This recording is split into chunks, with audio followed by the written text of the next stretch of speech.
Video plastic देखिएगा बहुत मजा आएगा। चाचा कैसे रोज जाता है चाचा? का भैया गोड़ धरते खुश रहा। कैसे रोज है? हमरे बुढ़िया की तबीयत बहुत ज्यादा खराब भैया, ओकर बचे के हालत ना हो।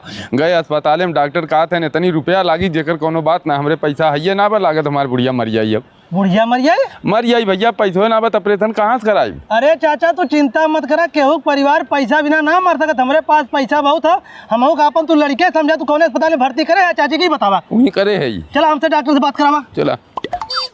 हे भैया सोनू का चाचा? डॉक्टर तो ना है रे भैया। ना एक काम करा है, तू पकड़ा 50,000 रुपया ऑपरेशन करवावा, अगर कम बेसी हो तो हमसे बताया, हम फिर पैसा दे। ठीक भैया।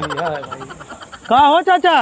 का भैया सोनू गोड़ धरते खुश रहो कहिया आए है? आजा तो आए है भाई, घर ना पहुँचे, जाते रहे रास्ता में देखे मेलू चाचा रोज जात रहे, हमके इनके का होइए। हम पूछे का भाई चाचा, कहा था हमारे बुढ़िया बहुत तबीयत खराब, अस्पताल में भर्ती हो, डॉक्टर कहते हैं ऑपरेशन कराओ, कोई ऑपरेशन करा भाई, हमारे भैया पैसे ना हो।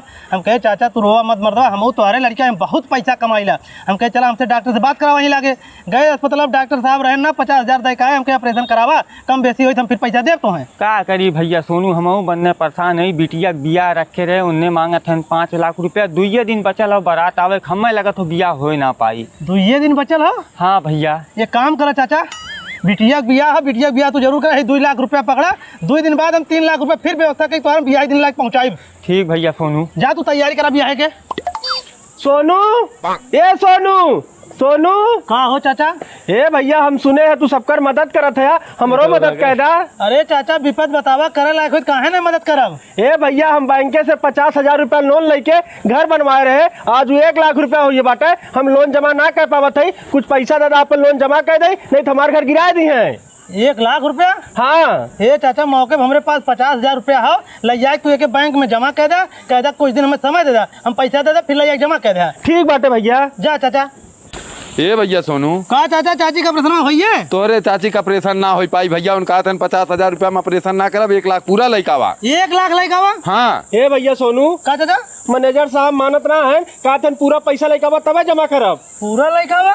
ये भैया सोनू लड़कों वाले कहते 5 लाख इकट्ठा जाता है, बिया करब, नहीं तो बिया ना करता। सब जने की ये विपद, ये काम करा, सब जने पैसा हम दे, तो हम लोग हम चेक काट देते, नगद तो हमारे पास हो ना। ठीक भैया ठीक, चेक काट के दे दे। चाचा लोगन तो लोग से हाथ जोड़ते, हमरे इतना पैसा ना, हम तो लोग के मदद ना कर पाई।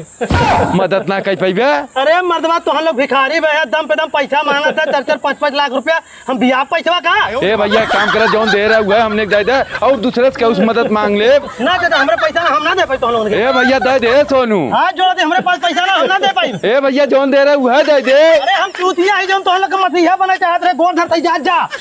चला सर लोग।